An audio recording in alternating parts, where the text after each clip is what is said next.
di akhir zaman, ya. Tapi mulai Yesus datang itu antikristus sudah menyatakan dirinya dan akan menjadi sempurna, mantap dan matang dan layak untuk dibinasakan, yaitu pada waktu hari penghakiman. Dan kenapa Tuhan memberikan kita semacam tanda petik satu ujian, tantangan, pencobaan yang memperhadapkan kita kepada kita harus sungguh-sungguh mengenal Kristus Yesus, untuk menguji kita, untuk menyatakan bahwa Tuhan menyertai kita, menjamin kita, dan untuk memberikan kepada kita satu harapan yang tidak pernah terkalahkan dengan apapun, dengan kuasa apapun, dan tidak tergoncangkan. Nah, itu maksud Tuhan adalah seperti itu. Jadi kenapa antikristus itu dibiarkan oleh Tuhan? Saudara, untuk membuktikan pada ujung akhirnya siapakah kita sebenarnya. Dan saudara akan bisa melihat itu dalam perumpamaan Tuhan Yesus tentang gandum dan lalang, ya, kambing dan domba.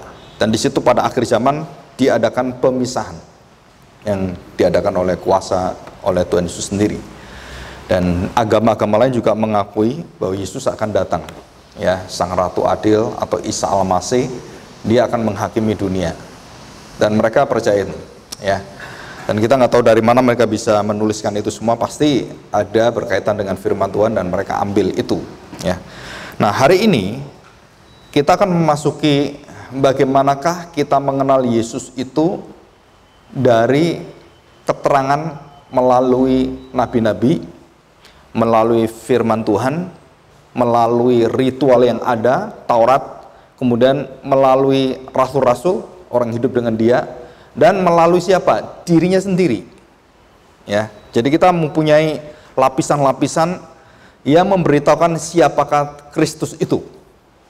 Nah, sekarang ini buku yang ada, kitab suci ini adalah kitab yang menggambarkan tentang, berfokus memberitakan, menyaksikan tentang Kristus. Jadi isinya adalah, intinya kitab Kejadian sampai kitab Wahyu itu ingin memperkenalkan Kristus, anak Allah, anak manusia, dan supaya orang datang dan percaya kepada dia, sehingga dapat hidup yang kekal, keselamatan dan Injil, sukacita, kebahagiaan yang kekal bersama dengan Tuhan.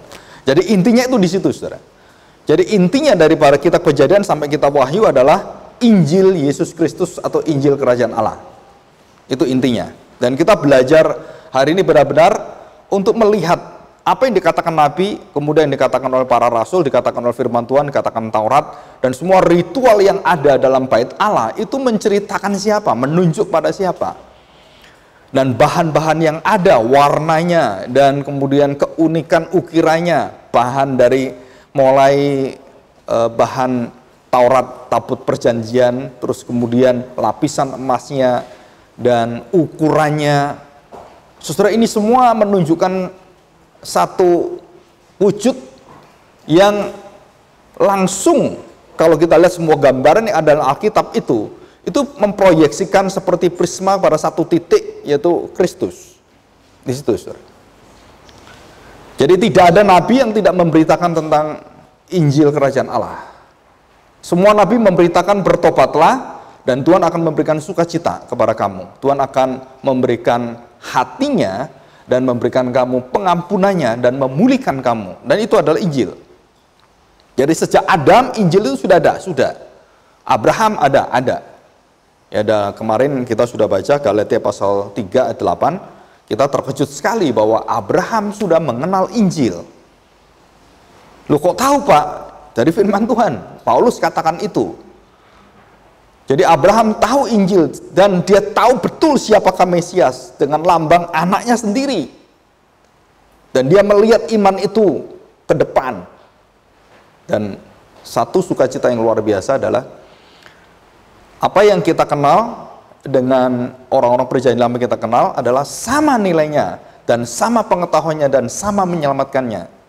Jadi jangan berpikir begini, oh perjanjian lama itu masih Yesus belum datang jadi imannya itu masih setengah. Jadi nggak sempurna. Tidak, saudara. Sama, saudara. Pengenalan Kristus sebelum dan sesudah Kristus lahir itu sama, imannya sama. Ya. Apa yang diperbarui? Nah, nanti kita akan pelajari. Yang terbarui itu apa? Saudara, ritualnya diperbarui, dan kemudian ada satu yang Tuhan berikan pada kita yang tidak diberikan pada zaman perjanjian lama, yaitu Roh Kudus. Di situ, saudara. Roh Kudus inilah yang akan melegalisir setiap manusia, setiap hati yang dilahirbarukan dan diperbarui. Ya. Jadi iman mereka kita dijamin. Dari perjanjian lama tidak ada kedatangan dan penjaminan langsung seperti itu. Dan ini bedanya perjanjian lama perjanjian baru itu di mana? Doktrin Roh Kudus. Jadi doktrin Roh Kudus itu harus dipelajari. Dialah yang memperbarui melalui darah Yesus perjanjian baru semua dan menggenapi semua yang ada dalam perjanjian lama. Nah, ini pengetahuan yang sangat indah. Ya. Nah, kita akan belajar dari Kolose, ya, kitab Kolose pasal pertama. Kitab Kolose pasal pertama. Di makalah ini yang keempat, ya, kita lihat, ya. Yang keempat, pengetahuan akan Kristus. Nah, perhatikan, saudara. Kitab Kolose ini banyak disalah mengerti oleh beberapa aliran yang sekte, ya. Jadi termasuk saksi Yehova, Mormonisme, dan semuanya, termasuk Kristen moralis, Kristen Science, dan Kristen yang lain, yang memberitahukan bahwa Yesus itu bukan Allah, bukan Tuhan, bukan ilahi, tapi dia manusia yang bermoral, ya. Dan ini yang kita akan pelajari. Perhatikan ayat yang ketiga. Kami selalu mengucap syukur kepada Allah Bapa Tuhan kita Yesus Kristus setiap kali kami berdoa untuk kamu, ya. Karena kami telah mendengar tentang imanmu dalam Kristus Yesus dan tentang kasihmu terhadap semua orang kudus. Jadi pengenalan akan Kristus, akan Allah di dalam Kristus itu menghasilkan iman dan ada kekuatan kasihnya di sana. Ya, bukan hanya iman, tapi ada kasihnya. Jadi bukan hanya kasih yang dinyatakan tanpa iman gitu, ya. Banyak orang Kristen ingin menjadi orang yang bersosial, ya, menyatakan kasih Tuhan, tapi belum tentu dia beriman, ya. Dia hanya Kristen sosialis, Kristen yang baik, ya, tapi dia tidak pernah mengenal Kristus. Bisa, ya, kemungkinan besar itu bisa, sangat bisa. Jadi di sini kita melihat imanmu dalam Kristus dan tentang kasihmu terhadap semua orang kudus. Oleh karena pengharapan yang disediakan bagi kamu di surga, tentang pengharapan itu telah lebih dahulu kamu dengar dalam firman kebenaran, yaitu apa, saudara? Injil. Firman kebenaran, logos yang benar, yang dinikmati, yang menjadi hidup kita. Itu artinya begitu. Jadi firman kebenaran, jadi firman logos yang merupakan kebenaran itu di kayu suni itu menetap bagi kita dan kita miliki dan kita alami. Itu di dalam bahasa Yunani-nya rematos. Banyak orang katakan rema gitu, ya. Tapi banyak orang keliru teologi remanya. Asal ngomong rema, jadi kalau kita ngomong firman Tuhan itu rema, orang itu harus remanya gitu, ya. Bukan serendah itu rema dimengerti dalam firman Tuhan. Tapi karena banyak orang tidak belajar firman Tuhan dengan serius, dengan sangat sungguh-sungguh teliti, maka banyak hamba Tuhan mengajarkan teori-teori rema yang sungguh-sungguh bukan pada aslinya, tetapi kebutuhan untuk aplikasi, kebutuhan untuk efisiensi dan semuanya. Saudara, bukan seperti itu. Kita harus kembali belajar pada firman Tuhan. Kalau kita mau mengajar firman Tuhan, saudara harus belajar serius dengan firman Tuhan. Jadi tidak boleh kita mengartikan salah, kemudian menerjemahkan salah, dan bahkan lebih teliti lagi, saudara berkonteks dengan siapakah ayat ini. Ya, firman kebenaran dikatakan di sini yaitu Injil. Jadi jelas, ya, Injil itu tidak mungkin dimiliki hanya dalam pikiran doang, hanya dimengerti dalam pikiran yang saya ada dalam pengertian kayak kita belajar IPS, IPA, dan tidak ada dampaknya pada kita. Saya belajar teori hukum tentang ini, tentang itu, tapi dalam hidup kita nggak ada kaitannya sama sekali. Karena memang kita nggak berkaitan gitu. Nah, kalau pengetahuan firman Tuhan, pengetahuan tentang firman kebenaran Injil, yaitu Yesus Kristus, yang mati, bangkit, dan kemudian duduk sebelah kanan Allah Bapa, yang menjadi manusia itu, saudara, itu bukan terpisah dengan tubuh kita, dengan jiwa kita, tapi menyatu menjadi satu. Itu namanya kita hidup di dalam Dia dan Dia di dalam kita. Itu artinya hidup kekal, hidup baru. Nah, saudara, jika saudara belum pernah merasakan seperti itu, kekuatan Kristus di dalam hidup kita, saudara harus berdoa baik-baik. Kenapa? Karena segala pengetahuan, kepercayaan kita, keyakinan kita tidak pernah menjamin kamu diselamatkan. Kecuali Kristus kamu tuhankan, tuankan, rajakan dalam seluruh hidupmu. Dan ini pengetahuan hidup kekal. Jadi Tuhan Yesus berkali-kali mengatakan, jika kamu lebih cinta uangmu, lebih cinta hartamu, lebih cinta papamu, lebih cinta istrimu, lebih cinta semua lebih dari aku, kamu tidak akan bisa masuk kerajaan Allah. Jelas, saudara. Jadi Yesus itu tidak boleh saudara tarik ke bawah dan kemudian saudara rendahkan di bawah dan saudara samakan dengan orang dunia yang ada ini dan segala kemegahannya. Saudara, ini semua adalah satu kemegahan yang sia-sia dibandingkan dengan Tuhan. Jadi barang siapa menyayangi nyawanya, bahkan nyawa kita sendiri, saudara, saudara akan kehilangan nyawa saudara. Tapi barang siapa yang tahu nyawanya dan tahu siapakah Tuhan dan Tuhanlah nyawanya, maka kamu akan mendapatkan nyawamu selama-lamanya. Ya, dan ini perkataan bukan perkataan manusia biasa, ini perkataan Allah yang menjadi manusia. Jadi ada satu buku yang bagus sekali, walaupun tidak komplit ya, The Incomparable Christ, ditulis oleh Oswald Sanders, dan ini tokoh orang termasuk dia Puritan sebenarnya ya, Oswald Sanders ini. Nah saudara, dia menuliskan tentang Kristus dan bagaimanakah Kristus punya moral, sama nggak ada moralnya. Jadi ini semua melihat Kristus dari sisi banyak sekali ya. Contohnya moral perfection of Christ, incarnation of Christ, childhood of Christ. Apanya yang membedakan masa kanak-kanak kita dengan masa kanak-kanak Yesus? Nggak terbandingkan. Saudara nggak pernah tahu kita ada seorang anak bisa berdebat dan mengajar profesor-profesor teologi. Ada nggak? Saudara pernah lihat nggak di sekolah teologi ada anak kecil, terus kemudian profesor duduk dengar dia berdebat? Nah saudara mengerti firman Tuhan semakin dalam, kita semakin takjub dengan apa yang ada dalam setiap kehidupan Kristus. Ucapannya, tingkah lakunya, dia adalah ilahi, saudara. Itu membuat saya setiap kali saya bertemu dengan semua orang yang mengagumi Kristus dengan langsung pada Kristusnya, saudara, kita nggak habis-habisnya betapa kayanya itu pengetahuan Kristus itu. Yang menyelamatkan kita, yang membuat kita terus haus belajar firman Tuhan itu adalah mengenal Kristus. Sedalam itu pengorbanannya.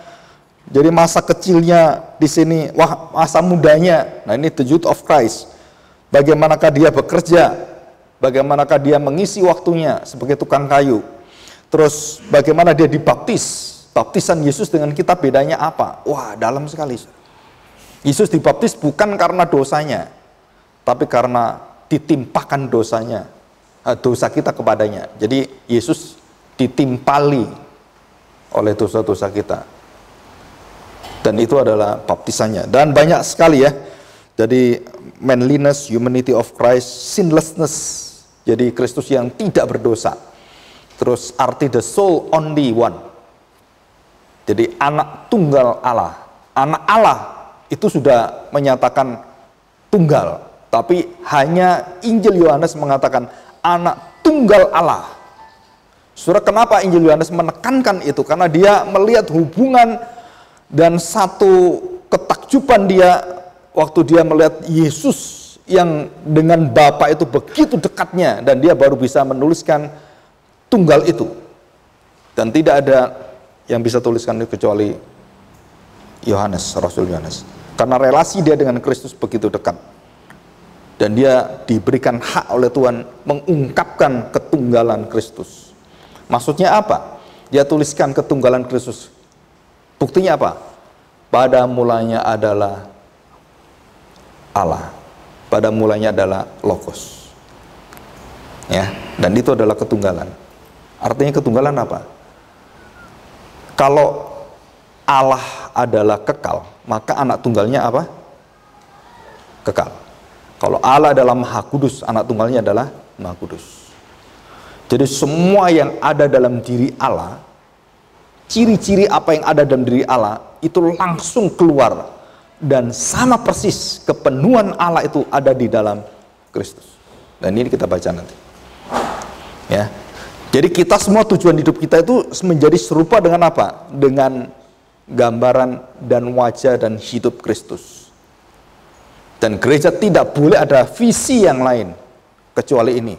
Dan rasul-rasul tidak pernah memberitakan visi yang lain. Maka gereja-gereja, banyak gereja ingin visinya apa? A, B, C, D. Coba lihat Alkitab visinya apa? Tidak pernah berubah sepanjang zaman. Tapi gereja-gereja visinya apa? Ingin mengabarkan Injil ke sana, ya boleh. Banyak sekali, ribuan bahkan jutaan kalimat-kalimat. Surah Alkitab cuma satu. Bapa ingin semua orang mengenal anaknya, memuliakan anaknya. Dan itulah visi, dijadikan serupa anaknya. Itulah visi Alkitab. Dan tidak pernah berubah dan tidak boleh dirubah oleh gereja siapapun. Visi ini. Jika gereja lain mau ngomong apapun berputar-putar, tidak bisa, kamu harus kembali. Maka semua gereja yang kembali pada Kristus itu yang menyadari betapa indahnya Kristus. Ya. Dan semua sekarang Yesus berada di belakang semua. Yesus diusir dari gereja. Semakin hebat gerejanya, semakin besar gereja, semakin terkenal gereja, semakin luar biasa, Yesusnya tambah lama tambah hilang, tambah seperti fade away gitu ya. Jadi tambah lama tambah nggak ada, tambah nggak ada, tambah nggak ada. Bahkan menyebut nama Yesus saja, juru selamat satu-satunya di gereja, ada yang melarang, saudara. Bayangkan, saudara.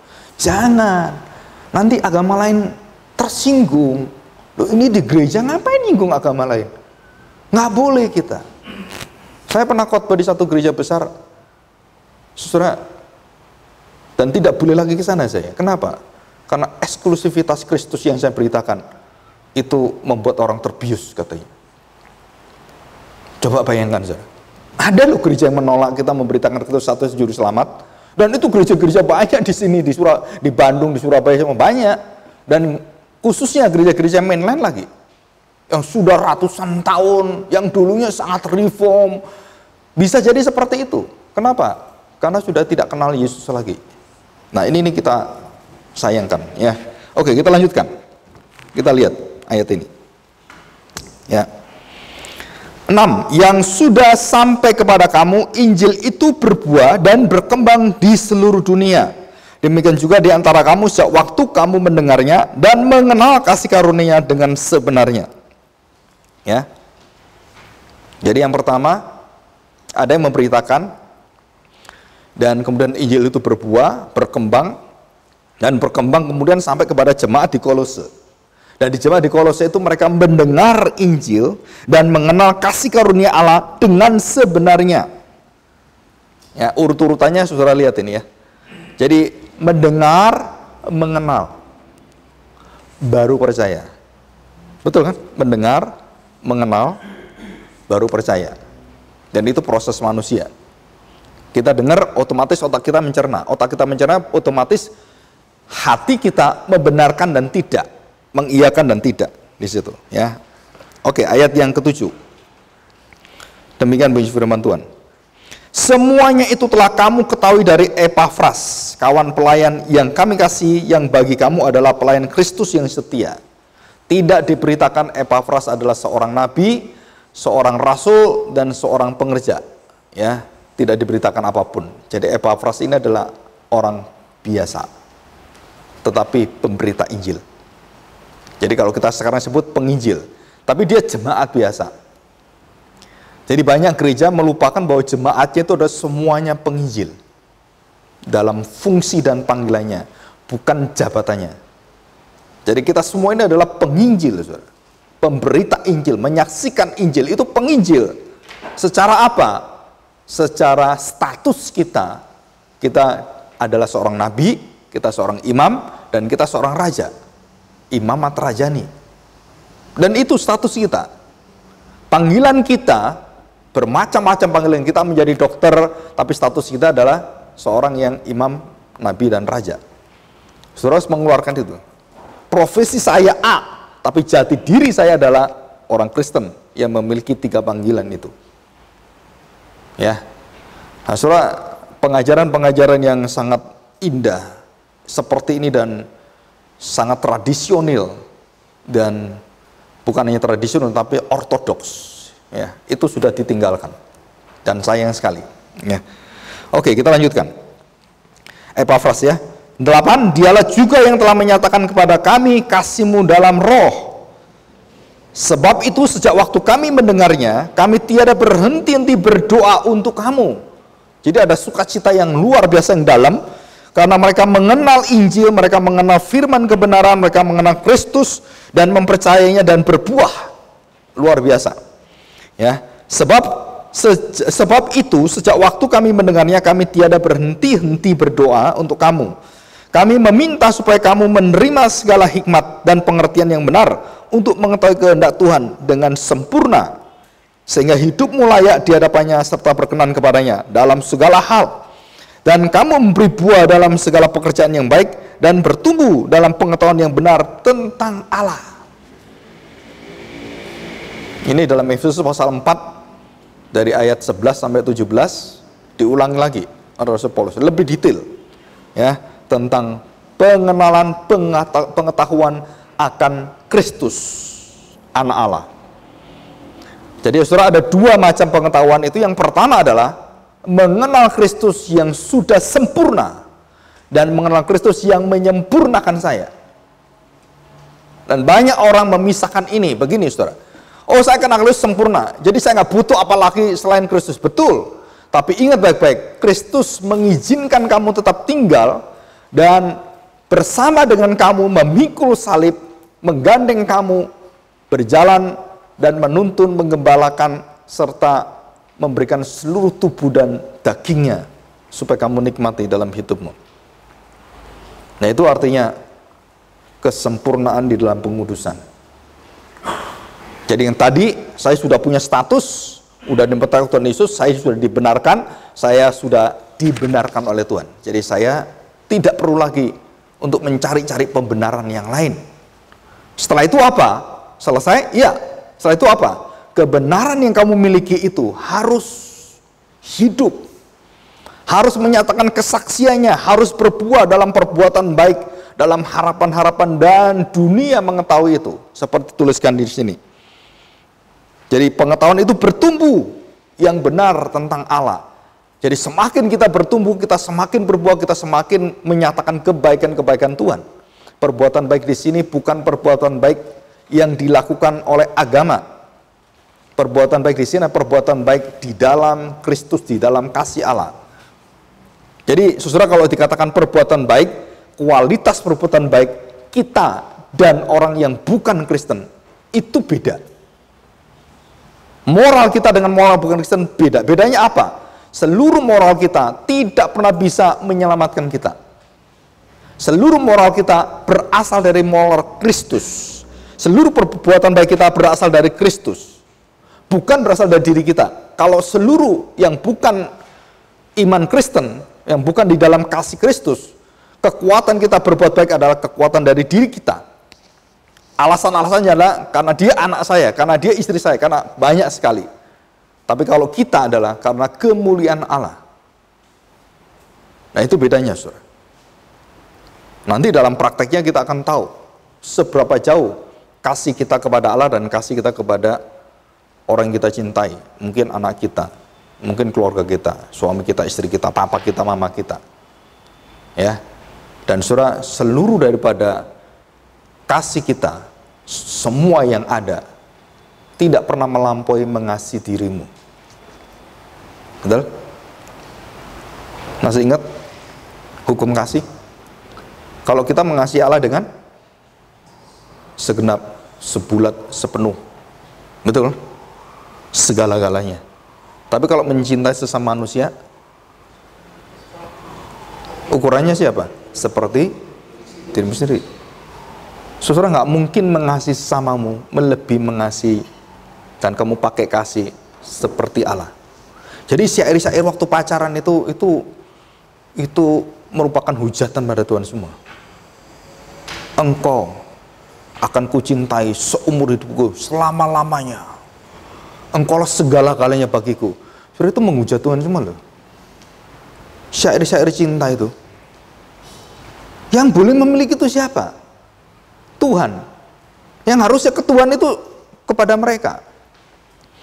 Saudara, kelemahan daripada manusia kalau sudah lupa diri, akhirnya manusia dijadikan Allah. Dalam bentuk apa? Syair, pujian, macam-macam, saudara. Termasuk pelayanan kita. Ya, pelayanan kita itu kadang-kadang Allah kita, Tuhan kita. Dan banyak orang katakan, kenapa kamu nggak melayani? Nggak cinta Tuhan ya? Nah, cinta Tuhan bukan dalam bentuk pelayanan. Itu karena syukur kita, bukan karena, oh kalau saya layani Tuhan kemudian senang, kalau saya nggak layani Tuhan susah. Ayo mari kita nggak melayani Tuhan, Tuhan nangis di surga. Wah, Tuhan kesepian, kasihan. Saudara, kamu melayani nggak melayani, kamu puji dia nggak puji dia, Tuhan tetap Tuhan. Tuhan nggak punya permasalahan dengan ketuhanannya. Ya, dan kita belajar kenapa kita harus mengenal Kristus yang merupakan wujud seluruh pengetahuan Allah. Dan saudara tidak mungkin mencari pengetahuan Allah di tempat lain yang menyelamatkan kamu. Pak, boleh nggak saya mencari Allah di tempat apa? Di kitab suci yang lain. Di situ ada, saudara, itu Allah yang secara wahyu umum dan tidak pernah menyelamatkan. Anak tunggal Allah menyatakan ini, tunggal. Dan hanya dia menyatakan siapakah Bapa. Dan tidak pernah ada orang lain yang bisa menyatakan itu. Dan barang siapa yang tahu siapakah anak yang ditarik oleh Bapa, barulah dia diselamatkan. Orang sepinter Nikodemus, sepinter Raja Agripa, sepinter orang-orang yang ada di kepala penjara, dan orang-orang hebat yang lain, Nebukadnezar sekalipun, Belshazzar, yang mengenal dan menyebut nama Allah, Allahnya orang Israel itu Allah yang sungguh-sungguh Allah, tetap binasa. Kenapa, saudara? Nah, sekarang kita kembali kepada orang Kristen. Oh, nyebut Yesus, nyanyi Tuhan Yesus, pasti masuk surga enggak?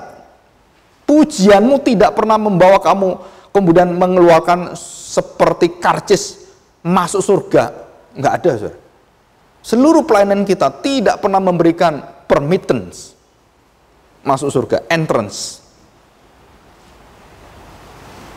Saudara, ritual semua, kegiatan kita ke gereja, kerajinan kita ke gereja, bukan kunci untuk membuka kerajaan Allah. Bukan berarti kita nggak boleh ke gereja, saudara. Dan ada aliran yang aneh kayak gitu, saudara. Ya kan kita nggak diselamatkan karena perbuatan, karena gereja kita. Akhirnya dia apa? Yang penting saya kenal Tuhan. Terus dia nggak ngapa-ngapain. Terus yang penting kenal Tuhan gitu. Nggak ada gerejanya apa? Itu sama sesatnya, saudara. Dan banyak aliran seperti itu di Bandung. Punya gereja sendiri, tanpa gereja, tanpa ada aturan-aturan. Memang kamu mau apa sebenarnya?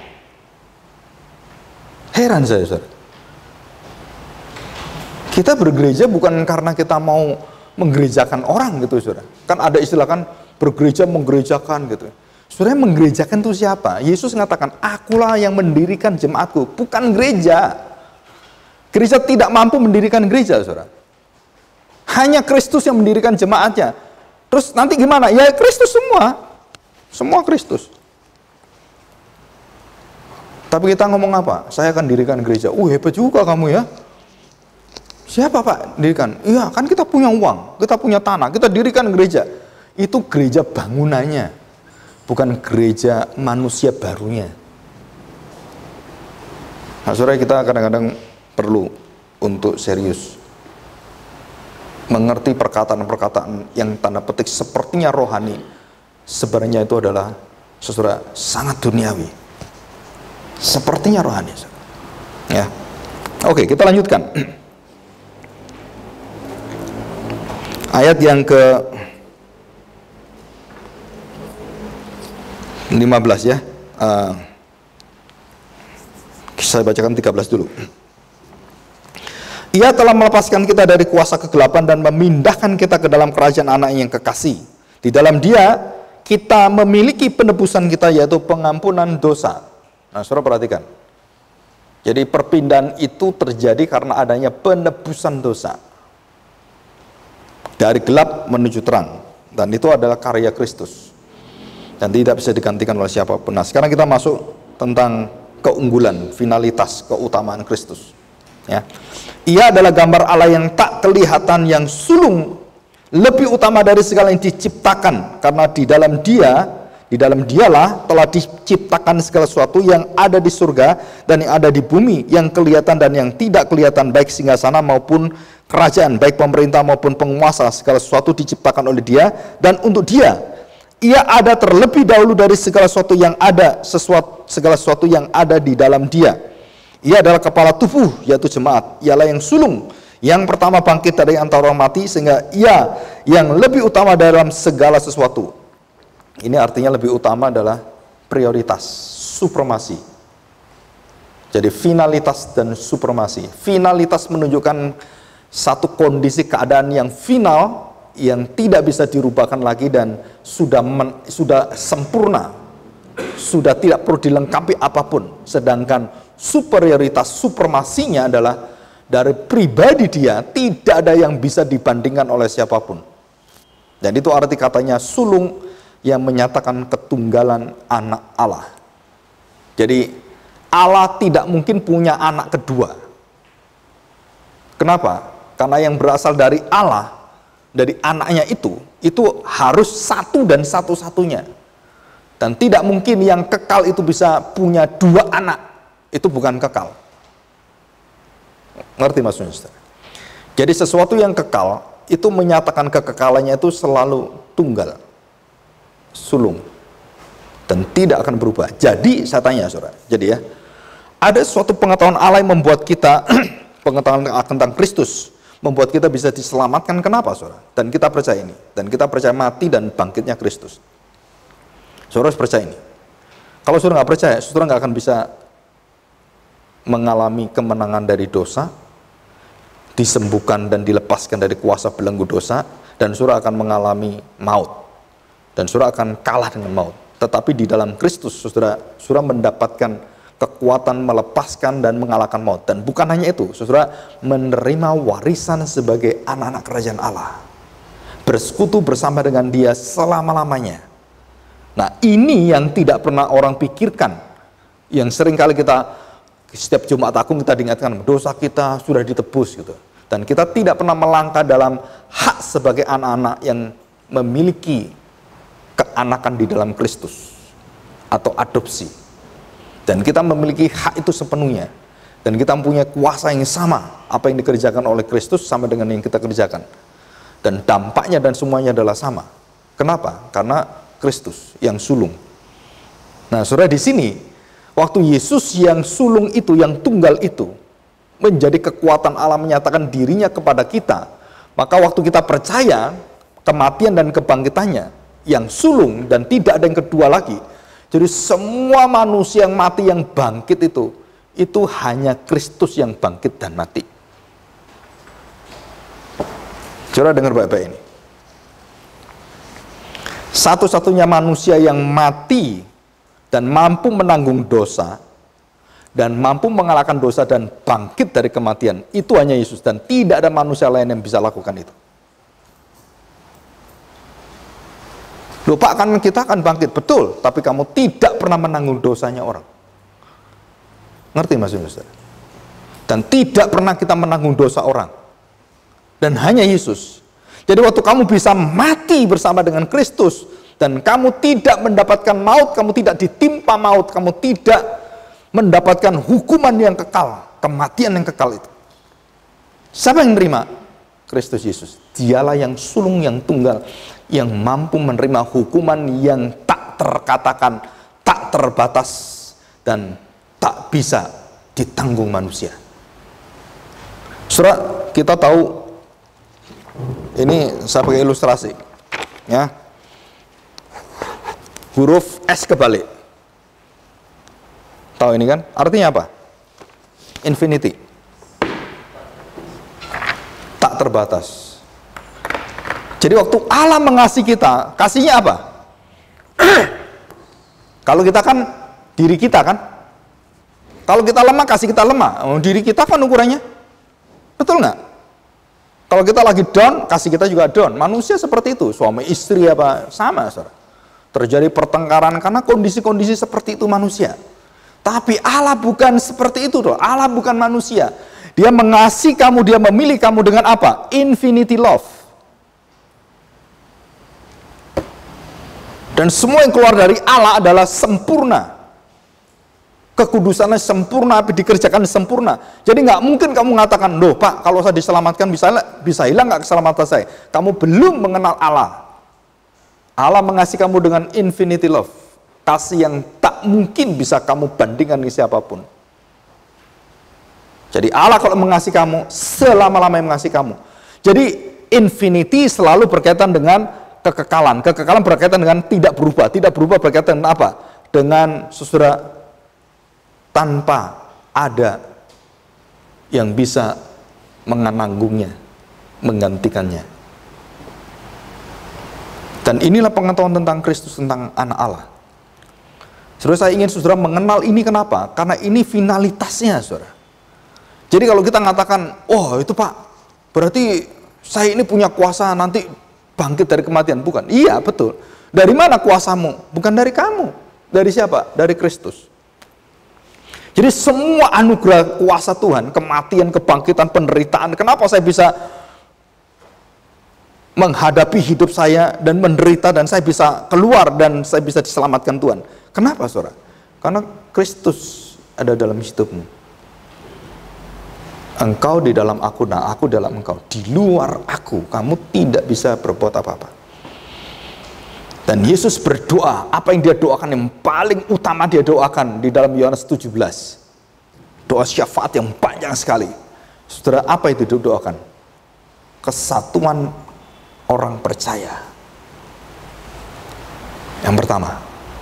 Yang kedua, kesatuan orang percaya dengan kesatuan dirinya. Yang kedua. Yang ketiga, kesatuan orang percaya dalam dirinya yang menyatu dengan Bapanya di surga. Yang ketiga, jika kamu tidak bisa bersatu di dunia ini, di dalam roh pengenalan akan Kristus, jangan kamu berpikir kamu akan bersatu dengan Bapa di surga. Di rumah Bapakku banyak tempat, betul kan? Tempat hanya untuk orang-orang Kristen yang bersatu di dalam Kristus, mengenal Kristus. Di luar itu nggak akan bisa. Jadi kekristenan itu bukan karena gerejanya ABC namanya ini pendetanya, bukan, saudara. Semua adalah Kristus di dalam hatimu. 4 hukum rohani mengajarkan ini. Kursi, siapa yang duduk di kursi, siapa yang bertahan di sana? Dirimu, orang lain, atau Tuhan? Hartamu, atau Kristus? Itu 4 hukum rohani yang jelas sekali menyatakan siapakah diri kita. Nah, saudara, kalau Tuhan mencintai kita dengan cinta yang luar biasa seperti itu, yang tak terkalahkan, tak terbandingi, yang tidak bisa hilang, saudara, tidak bisa lenyap, saudara, dan dia akan bertumbuh terus, bertumbuh terus. Nah, di sini katakan pengetahuan kita, waktu kita mengenal Kristus, dia bertumbuh terus. Bagaimana, Pak? Wah, mengagumkan sekali. Setiap kali kena Yesus kita memuji Tuhan lagi. Sampai kapan? Sampai di surga. Dan di surga kamu juga kerjanya apa? Mengenal Kristus. Dan kamu akan tahu persekutuan Kristus dengan Bapa. Dan tiada habis-habisnya, kita bersyukur sekali. Saya akan kasih ilustrasi. Ya. Mungkin minggu depan kalau perlu ada papan tulis. Einstein IQ-nya berapa? 235. Ya. 235. Alva Edison katanya lebih tinggi sedikit, 240. 200. Kamu berapa? 90. 100, 110, 115. Rata-rata manusia pada umum 90 sampai 110. Rata-rata.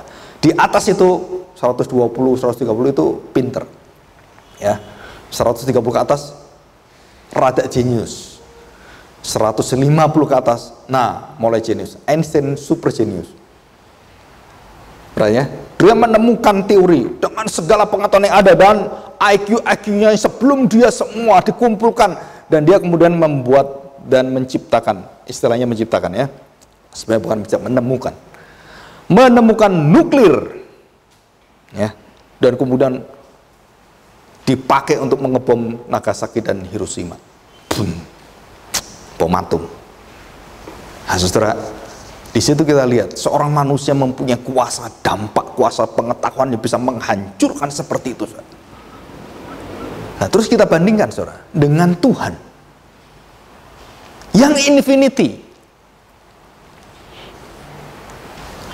Saudara, Louis Armstrong, Thomas Neil Armstrong, terus Yuri Gagarin yang dari Soviet yang ke bulan. Betul ya, masih ingat ya? Dan berapa puluh tahun pengetahuan manusia dikumpulkan dari teori-teori yang dari dulu sampai sekarang. Tidak tahu berapa IQ yang disatukan, mungkin jutaan IQ. Ini Einstein 200, ini siapa-siapa gitu dikumpulkan. Bandingkan dengan Tuhan, menang mana? Saya tanya. Nah, saudara, saya ingin membawa kita belajar kekaguman kita akan pikiran Allah yang tak terbatas. Untuk keluar dari bumi saja menuju bulan membutuhkan puluhan IQ orang-orang yang luar biasa pintar, ratusan, dan teknologi dan banyak sekali yang masa lalu itu dikumpulkan begitu luar biasanya. Nilainya mungkin anggaplah IQ-nya jadi dikumpulkan semua orang 1 juta IQ-nya. Semua gitu ada IQ dikumpulkan. Bandingkan dengan Tuhan.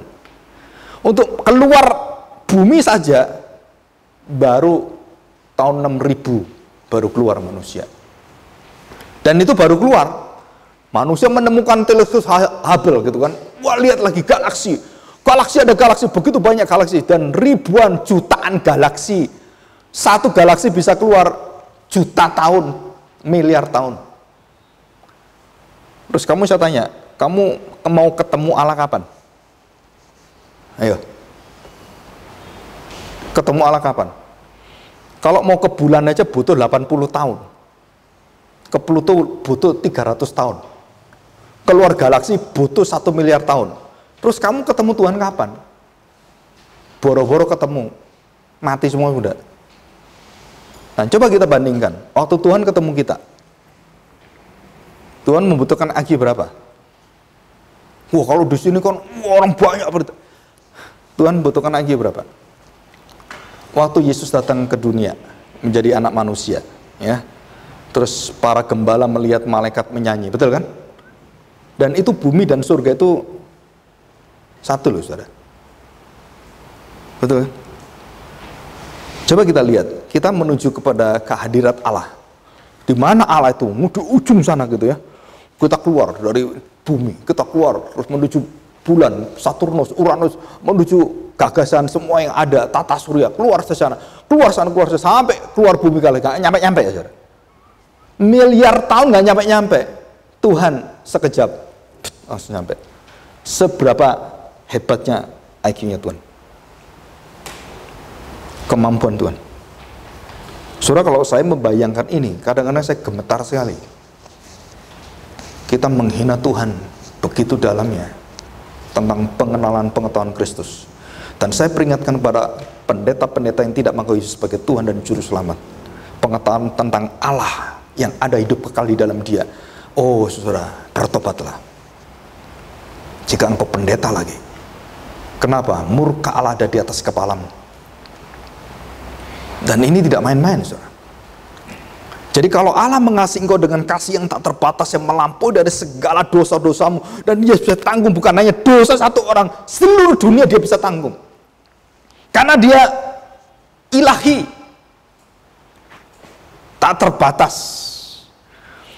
Dan sebaliknya, saudara, kalau Allah itu marah, saudara baca di kitab Yefanya, Yeremia dan semuanya, laut digulung oleh Tuhan, saudara. Jangankan ombak tsunami, saudara. Saudara belum pernah lihat laut digulung kan? Mau lihat? Bayangin laut digulung. Saudara, dalam kitab Wahyu itu dan nubuatan-nubuatan itu bukan cuma cerita-cerita khayal. Itu akan digulung Tuhan sungguh, saudara. Apa susahnya Tuhan gulung semesta alam ini, saudara? Hah? Kalau kita gulung tikar gitu kan? Bayangkan, saudara. Wah, kalau membaca seperti itu pengetahuan Allah, apalagi dalam Kristus yang menyatakan kemuliaan yang sepenuhnya itu, wah, kita nggak bisa berhenti untuk apa? Terkagum-kagum. Dan waktu dia menghukum kita, hukumannya gimana? Tak terbatas. Itu yang mengerikan, saudara. Barang siapa yang tidak kenal neraka sekarang, dengar omongan saya. Waktu kamu dihukum oleh Tuhan di dalam neraka, saudara, itu kengeriannya tak terbatas. Dan kamu kesedihannya terus tambah sedih, dan nggak habis-habisnya, dan tambah sedih, dan tak terbatas. Jadi saya berbeda dengan John Stott yang mengatakan orang masuk neraka akhirnya nihilisme. Jadi akhirnya musnah. Kenapa? Ngapain Tuhan susah-susah ngukum orang seperti itu? Udah dilenyapkan aja, selesai kan? Jadi tinggal ada kebaikan semua. No, Alkitab tidak pernah nyatakan. Kasih dan murka Allah kekal. Wah, saudara, kalau seperti itu, jadi orang di neraka itu selama-lamanya dikatakan kertak gigi mencerit, terus kemudian tidak pernah bisa menanggung rasanya gimana, kesakitannya, aduh saudara. Saudara kalau ingin tahu dengan jelas apa itu neraka, lihat Tuhan Yesus di kayu salib. Dan itulah neraka. Eli, Eli, lama sabachthani. Saya tidak pernah mendengar orang menjelaskan 7 perkataan salib tentang neraka. Dan hanya John Calvin yang mengatakan itu. Orang-orang kaum Puritan. Sewaktu Tuhan mengatakan Eli, Eli, lama sabachthani, itu kengerian neraka karena hadirat Allah, kasihnya semua dicabut, saudara. Dan kamu sekarang sendirian menanggung semuanya dalam kegelapan. Maka dia berdoa di taman Getsemani itu. Dia tahu apa yang akan terjadi dengan salib itu, saudara. Dia menerima sebagai manusia itu kengerian yang luar biasa. Wah, saudara, kalau kita lihat orang The Passion of Christ, dikebukin orang sudah nangis. Saya pernah lihat itu di China dengan murid-murid saya di China. Semua nangis, bukan nangis biasa, saudara. Terkeluar. Selama 2 jam film nangisnya 2 jam. Saya nangis pun paling setengah jam selesai gitu. Kayak air matanya habis. Mereka nangis terus. Mukanya saya bengkap semua. Merah-merah semua gitu. Karena orang dakwah dingin kan di daerah Beijing sana. Mukanya seperti itu. Nangis luar biasa. Gak pernah lihat Yesus disiksa seperti itu. Terus saya jelaskan tentang Yesaya 53. Karena crash center waktu saya jelaskan. Dan saya jelaskan. Tangisanmu tadi itu yang membuat kamu bengep-bengep kayak ditinju itu, yang merah-merah mendal-mendal itu kan, saudara, itu masih seperti setetes air di laut penderitaannya. Mereka kaget, saudara. Maksudnya gimana? Kesedihannya jauh lebih dalam dari itu. Di neraka kamu akan melihat itu. Dan yang bisa menanggung itu hanya Yesus. Dan tidak ada satu manusia, hanya anak tunggal Allah yang bisa menanggung murka Allah. Karena yang tak terbatas, menerima tak terbatas, impas. Ngerti maksudnya? Bagaimana dia bisa impas itu? Karena dia tidak berdosa. Dan tidak ada manusia yang tidak berdosa. Jadi jangan sekali-sekali engkau mengajar orang tidak berdosa. Artinya apa? Kita nggak perlu lagi mengaku dosa lagi.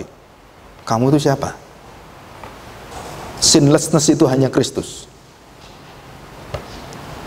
Saudara, setiap nabi meminta orang itu bertobat, semua bertobat. Dan berita Injil dari Nabi Yohanes Baptis, Yesus ngomong itu, dan sampai akhir zaman beritanya sama. Saudara, kepada orang-orang belum mengenal Tuhan kita katakan bertobatlah. Kepada orang di dalam Tuhan, kamu bertobatlah untuk pengudusan hidupmu. Dan berbeda tobatnya sana dengan tobatnya sini. Bukan sama, saudara. Saudara, pengenalan kita ke Yesus yang begitu lemah karena tingkah laku kita. Kita harus mau disempurnakan. Dan pertobatan kita pertobatan yang mau disempurnakan. Kalau di sana mau diselamatkan. Dan beda ini, saudara. Status kita sudah anak Allah yang menerima dari keanakan Yesus. Kita sudah menerima bahwa kita adalah anak-anak kerajaan Allah. Tetapi hidup kita yang penuh dengan kelemahan, dan disitulah Yesus mati di kayu salib bagi kita. Untuk apa? menderita, memikul salib bersama dengan Kristus. Jadi artinya kalau memikul salib ada dosanya enggak? Dosa kamu tiap hari. Dosa apa? Yaitu di dalam pengudusan.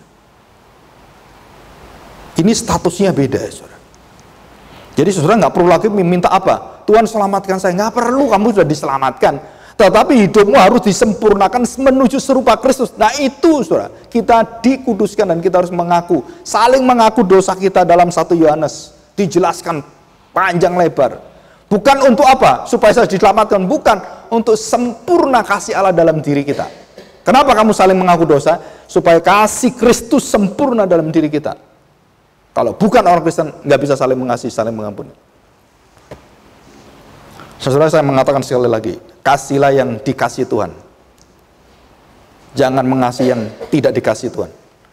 Ampunilah yang diampuni Tuhan. Jangan pernah mengampuni yang tidak diampuni Tuhan. Loh Pak, bagaimana tahu yang tidak dikasih dan tidak ampuni? Saya beritahu. Fir'aun jelas tidak pernah diampuni Tuhan, tidak pernah dibukakan hati Tuhan, dan Tuhan keraskan hatinya. Nebukadnezar dan banyak di Alkitab. Nah, orang-orang sejenis inilah yang hidupnya tidak pernah berorientasi pada firman Tuhan, yang tidak mengenal Tuhan, yang melawan firman Tuhan, walaupun dia pendeta sekalipun, dia melawan Tuhan. Di situ. Ya. Saudara, kita baca satu ayat untuk menutup. Ya, setelah itu kita istirahat. Demikian bunyi firman Tuhan ya. Ayat 19 sebagai penutup. 19 terus masuk dalam ayat yang ke-20 yang 1 titik.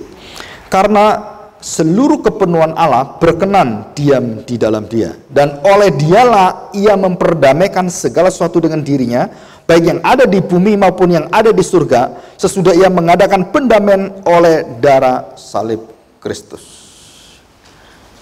Jadi saudara mencari Allah yang sejati yang menyelamatkan kamu, anak tunggal Allah yang menyatakan, dan jangan pergi kemana-mana dan cari siapa yang lain, dan hanya dialah yang menyelamatkan kamu.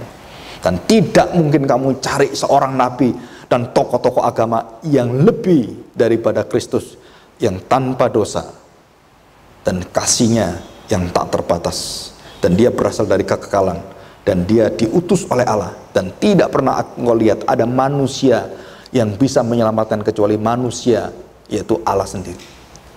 Dan itu adalah final, supremasi, dan tidak tergantikan.